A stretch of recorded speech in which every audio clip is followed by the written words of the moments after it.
Dies ire, dies illa, salvet seculum infamilla. Bago natin simulan ang kwentong ito, ang napili kong saguting tanong ay yung, totoo po ba na parang maging manggagamot ay kailangang matulog sa sementeryo? No! Hindi. Siguro kung nung unang panahon, oo. Pero sa panahon ngayon, hindi na kailangan yan. Pinaka-best example ko dyan si Tito Jerry. Ni minsan hindi niya ginawayang matulog sa sementeryo para maging manggagamot. Lahat ng agimat niya ay ipinasa sa kanya ng isang sikat na manggagamot noon sa Bacood. Pero yung paraan ng pagdadasal ni Tito Jerry, tsaka yung pananampalataya, lampas-lampas sa ginagawang pagdarasal ng ordinaryong tao. Lalo na kapag sasapit ang mahal na araw. Ang naaalala ko lang na ginagawa ni Tito Jerry noon kapag mahal na araw, umagang-umaga, maglalakad siya ng nakayapak. Tapos iikot siya sa 7 simbahan. Kada simbahan, dadasalin niya lahat ng karga niya. Maghapon yun, iikutin niya lahat. Una niyang pinupuntahang simbahan yung malapit sa amin, yung St. Mary. Alam na mga taga-Bacood yan. Tapos lalakad siya pa Baclaran, Quiapo, Santa Cruz. Take note ha, nakayapak. Bit-bit ang mga libreta niya, medalyon, kristal, at kung ano-ano pang ginagamit niyang panggagamot. Yung tulog-tulog sa sementeryo na yan, siguro para sa mga mangkukulam, no? Pero, sorry, hindi pa ako nakarinig niyan sa buong buhay ko. Ultimo si Johnny, hindi niya ginawa yan. Tsaka yung tradisyon ni Tito Jerry kapag mahal na araw, hindi rin yung ginagawa ni Johnny. Pero, masasabi kong isa sa mga malalakas na manggagamot si Johnny.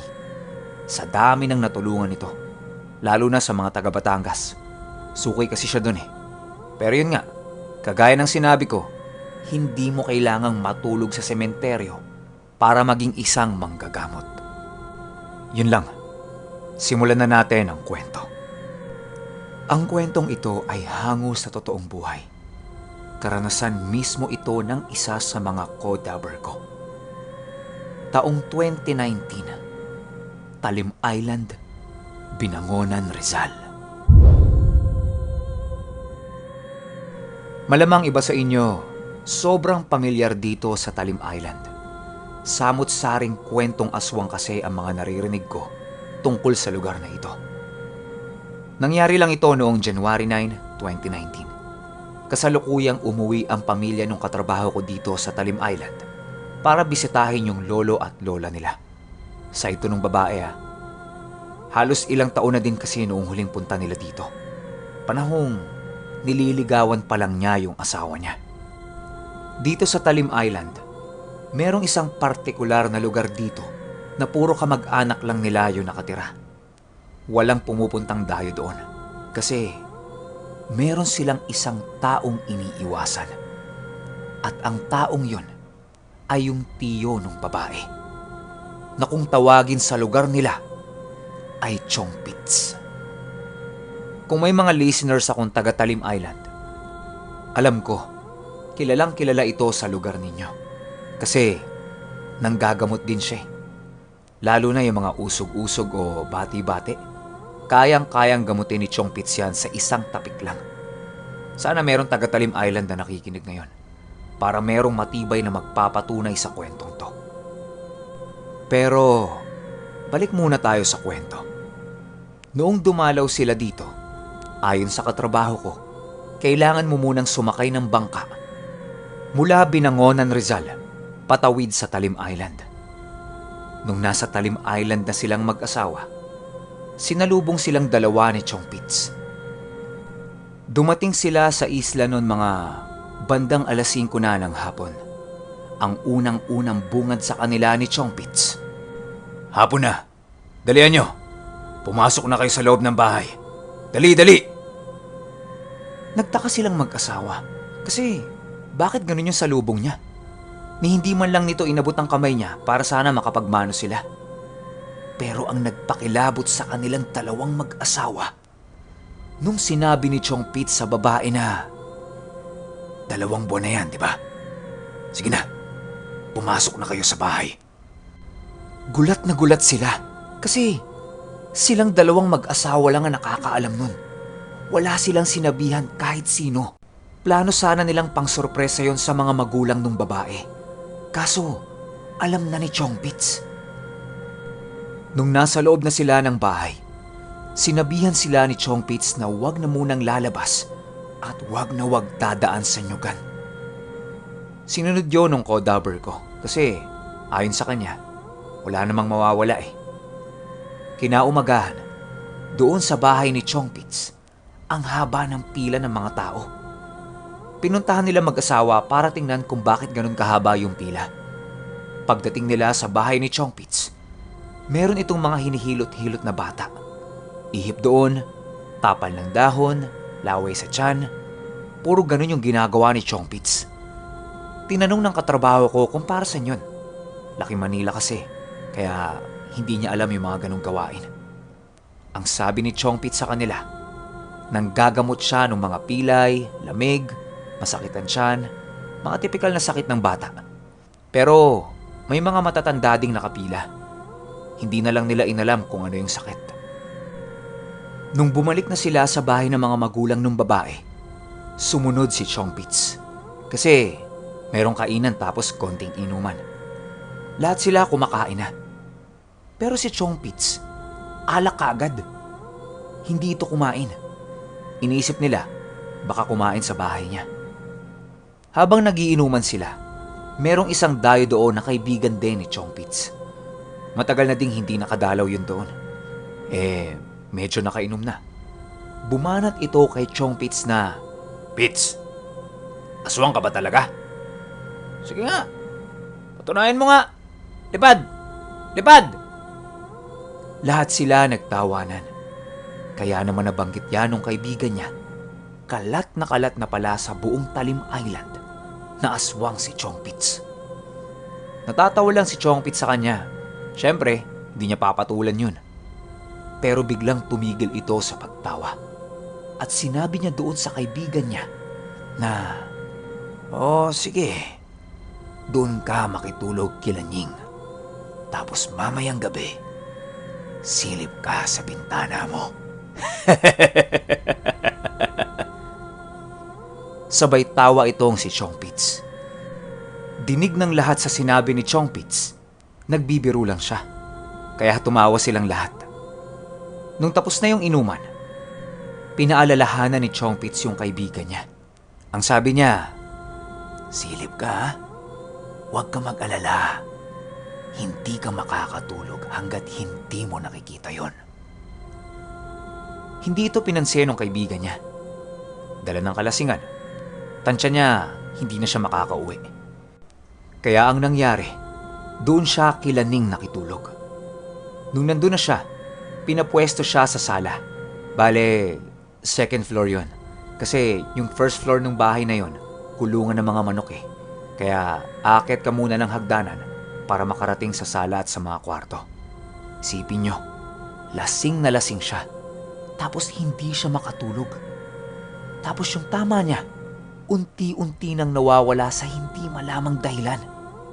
Sabi niya sa sarili niya, "Teka, dapat tulog agad ako paghiga ko ah.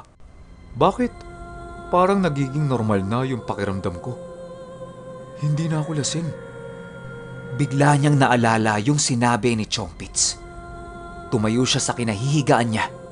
Tapos doon sa gilid ng sala, merong malaking bintana. Pero nakasarado.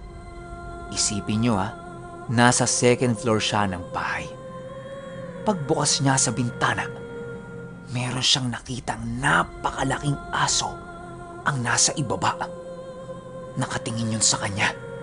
Tapos bigla siyang napaatras. Kasi yung aso, biglang tumayo at inilagay nito ang mga kamay niya sa bintana kung nasaan siya. Nagsisisigaw siya dahil sa nakita niya. Kasi sobrang laki ng aso eh. Isipin niyo, nasa lapag tapos nakayanang dumampa hanggang second floor. Kahit sino naman siguro ganun na magiging reaksyon. Kahit sumisigaw siya, tinititigan lang siya nung aso. Hanggang sa maya-maya pa, unti-unti siyang nanghina at nakatulog. Kinaumagahan nung paggising niya, tuyong-tuyo yung lalamunan niya. Naghanap agad siya ng maiinom na tubig. Nung medyo nahimasmasa na siya, lumabas na siya ng bahay. Tapos nakita niya itong si Chongpits na nakahiga sa ilalim ng puno habang nakatitig sa kanya at nakangisi. Nilapitan niya. Tapos sabi niya, "Pits, may malaking aso kagabi. Hinimatay nga ako eh." Ang sabi ni Chongpits, "Ano? Naniniwala ka na?" Hanggang sa nagtawanan na lang silang magkaibigan. Nung mismong araw din na yun, papasyal yung katrabaho ko at asawa niya sa kabilang dulo ng isla. Andun kasi yung lolo at lola eh. Ayon dito sa katrabaho ko, bago ka makapunta sa parte ng isla na yon, kung sasakay ka ng bangka, aabutin lang ng 15 minutes. Pero kung lalakarin mo, mga 1 oras mahigit. Plano na mag-asawa na isama yung iba nilang kamag-anak.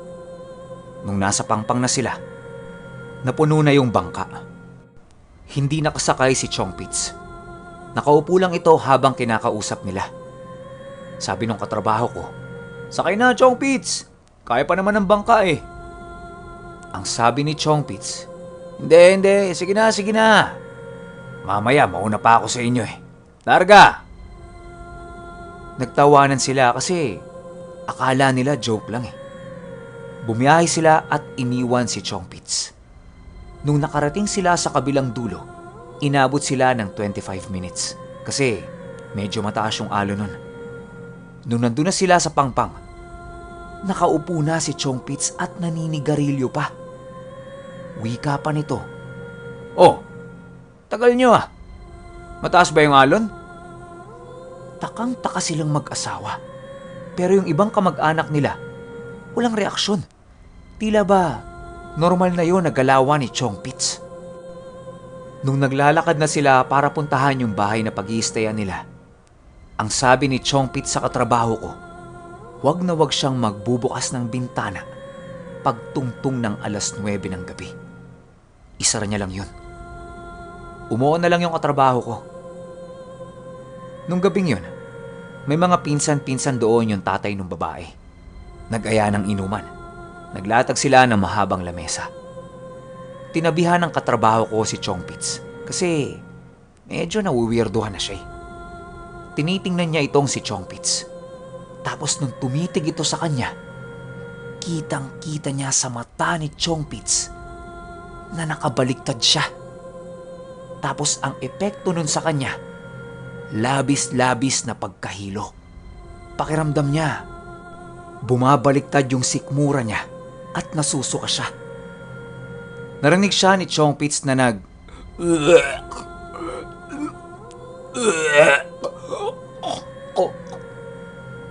Tinapik kaagad siya ni Chongpits. Hinimas-himas nito ang tiyan niya at unti-unting nawala yung nararamdaman niya. Ang sabi sa kanya ni Chongpits, "Huwag kang titingin sa mga mata ko. May hilo ka talaga." Para siyang binuhusan ng sobrang lamig na tubig nun. Kaya ang nangyari, hindi siya nakainom. Malakas na manginginom to pero wala. Ni dampi sa bibig niya ng alak. Hindi niya nagawa dahil sa sobrang takot. Nung nasa kwarto na sila ng asawa niya, kinuwento niya yung naramdaman niya kay Chongpits. Pinagtawanan na lang siya nito at sinabing matulog na lang. Pero hindi siya makatulog nung gabing yon. Tapos ang init pa ng kwarto nila. Kaya ang ginawa niya, binuksan niya yung bintana ng kwarto nila. Mga bandang 11 PM na yon ng gabi. Wala siyang signal sa phone niya Kaya habang nakadungaw siya, naglalaro na lang siya sa cellphone niya. 1 minuto pa lang siyang nakadungaw nun, meron siyang narinig sa itaas ng bintana nila na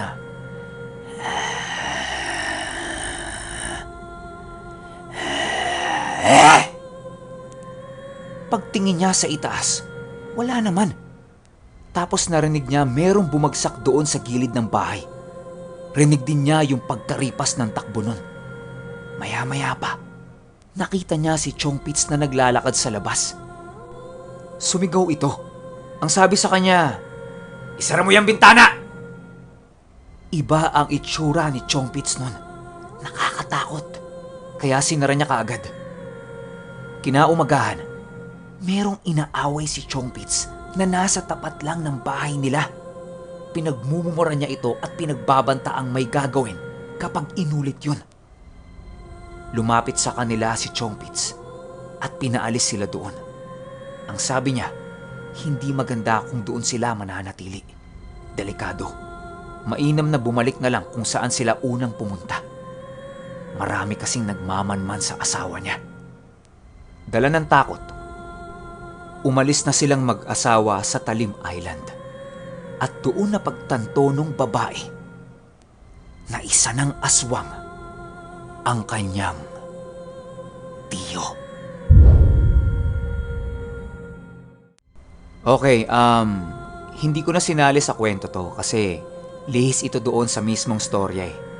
Yang si Chongpits, mayaman yan sa Talim Island. Paano siya yumaman? Nakwento niya sa katrabaho ko na minsan naglalakad siya sa sementeryo. Pinakitaan siya ng white lady. Tapos ang ginawa niya, hinabol niya. Aswang si Chongpits kaya mabilis din siya. Nung malapit niya na itong maabutan, lumubog ito sa ilalim ng lupa. Medyo malayo na sa sementeryo yun. Yung nilubugan ito, hinukay ni Chongpits. Tapos nung nandun na siya sa pinakaibaba, nakakuha siya ng maraming banga. Hindi na lang sinabi ni Chongpits kung ano ang mga laman nun. Pero lahat yon ay ibinenta niya. At doon nagsimula ang kanyang pagyaman. Magpahanggang sa ngayon, buhay pa yan si Chongpits. Ayon sa katrabaho ko, makapal ang bigote niyan. Kasi yung hiwa sa itaas ng labi nito, tinatago niya. Paano ko nakuha yung kwento? Ito yung nakaraang madaling araw na hindi ako nakapag-upload. Kasama ko siya sa studio. Habang naghihintay kami ng mga linya namin, naiungkat niya sa akin ang kwentong ito. Maglalagay ako ng maiksing clip sa dulo ng pag-uusap namin. Tsaka, inalok niya sa akin kung gusto ko daw mag-interview ng totoong aswang. Kaso, tatakpan yung muka. Kayo, gusto niyo ba? Kasi sa estado ko ngayon, hindi ko siya masasama sa sobrang siksik na mga schedule ko. Tsaka, kung may mangyari man sa inyo doon, wag na wag niyo kung sisisihin o yung kaibigan ko. Meron kaming papipirmahang waiver sa inyo kung tatangkain ninyong interviewin si Chongpits. Labas kami sa kung ano man ang mangyayari sa inyo. Nasa dulo ng video yung clip na sinasabi ko. May mga tawanan doon Baka mamaya may mabasa na naman ako Tipikal at normal na kwentuhan lang yon. Yun lang. Hanggang sa susunod na kwento. Salamat.